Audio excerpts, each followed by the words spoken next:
Hey guys, it's another day and I'm of course back at the build-up at CampZone. This is the third day and well, I left last night at around 10 o'clock and I'm back here at the beginning of the afternoon and well, a lot has been done again. As you saw yesterday, they kind of finished putting up this tower, but as you can see right now, there's all kinds of wires running from it. So that wire right there is our internet coming in. And the other wires are to the next field and from the NHQ. So as I mentioned before, we're putting up a double 40 gigabit ring. And the way we do that is that we physically build a fiber ring, but logically seen, it's a star topology. So these are what you're used to, and these are normal dual fiber, duplex fiber. Each has a single fiber inside of it. Single mode fiber connections, so you can run 10 or 40 gigabits over this. We're running 40 gigabits for all our field uplinks.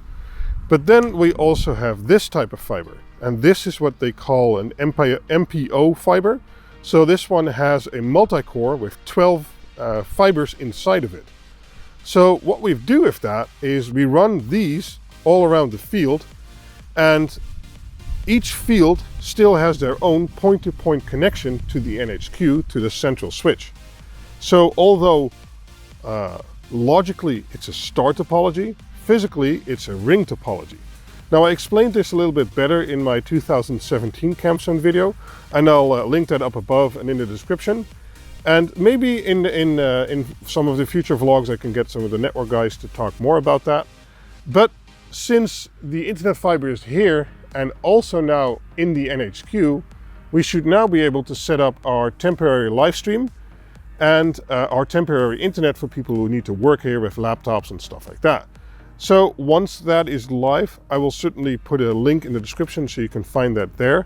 And I hope I can get it live today. That would be very nice. Since we are a closed event, we also need some fencing. And as you can see, they've been really busy today building, well, most of the fence around the field. And I thought it'd be nice to take a look at some guys that are busy. So these are the, well, I guess the follow-up guys. These make the two fences together so that they're not easily detached. And then they also need some braces to protect against wind and falling down.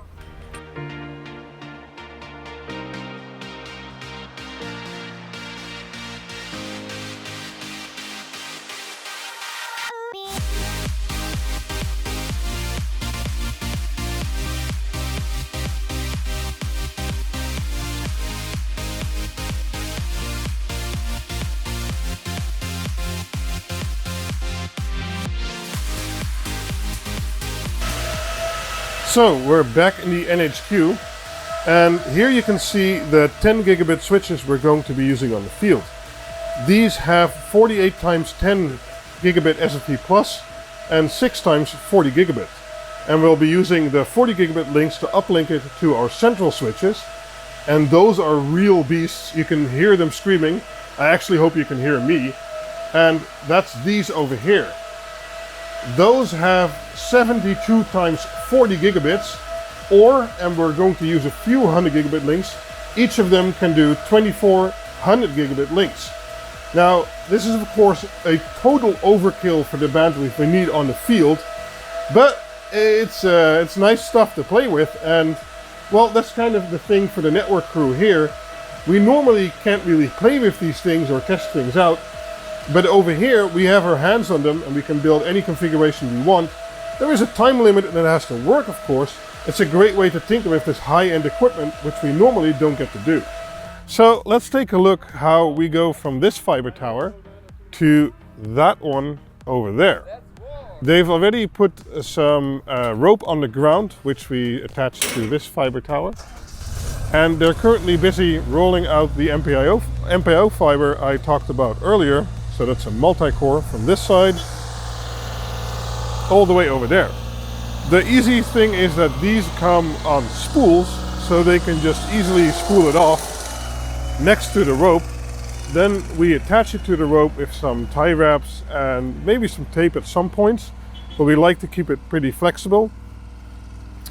And then we hoist it up on the other tower And then, well, we've hung the fiber in the air.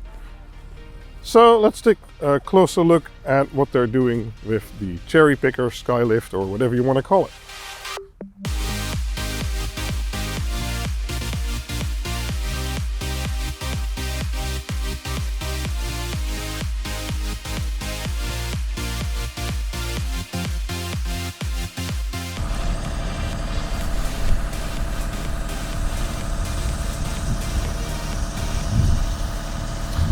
That's one of the IBC units I spoke about yesterday. So those are filled to the brim with water, adding about 1,000 kilos of ballast to the tower so you don't pull it over. So when everything is done, hanging the fibers between the two towers, you see the roll down there, and then next to this truss you see the fiber coming up. And then here you see the rope being tied off and the fiber spanning the field.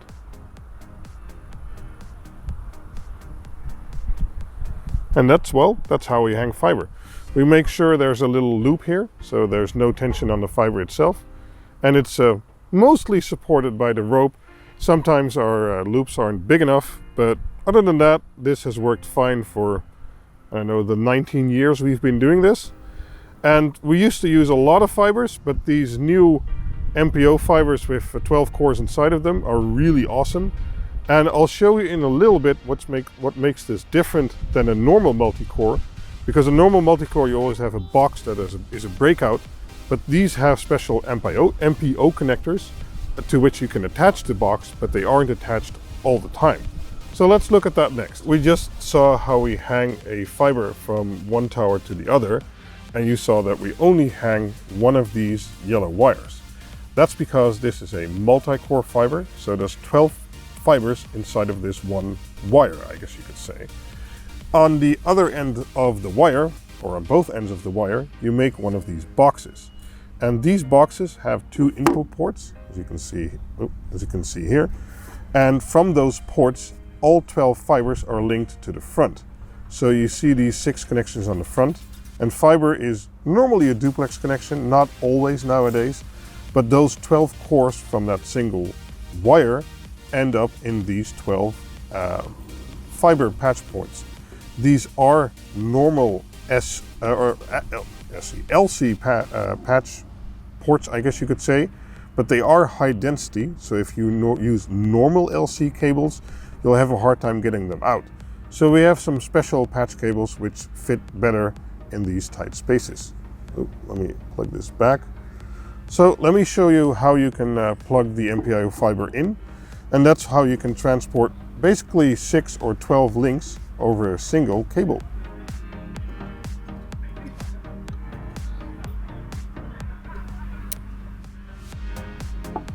Let's take another look at the NHQ, and as you can see, there's been a lot of progression again.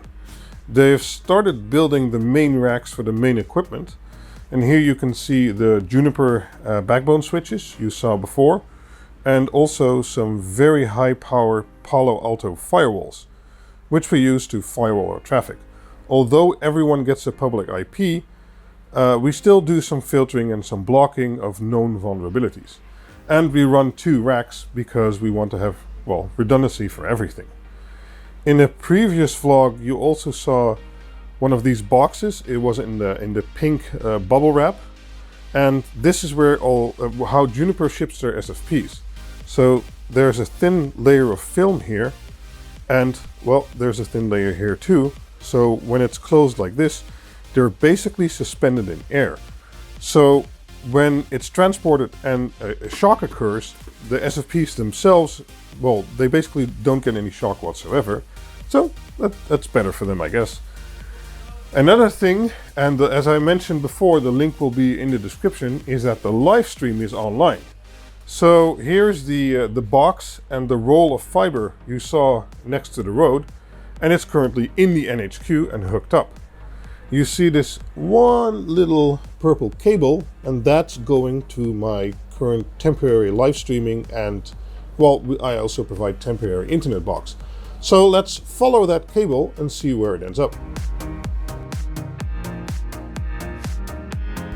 So the temporary internet cable comes up here and goes into this MikroTik right here.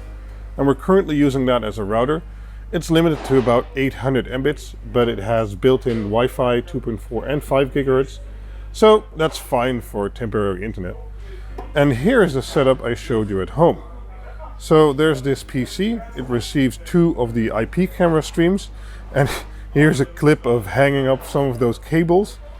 So we're trying to get a cable from over there on the other side of this tent to, well, over there. Eddie has thought of this giant pole. I tried throwing it through there, but the loop was too little. And then they got stuck. So this is Eddie's second try. You can do it, Eddie! Woo. Yeah. And we have this nice... Oh, wait, ja, wacht even, focus. Ja, oh!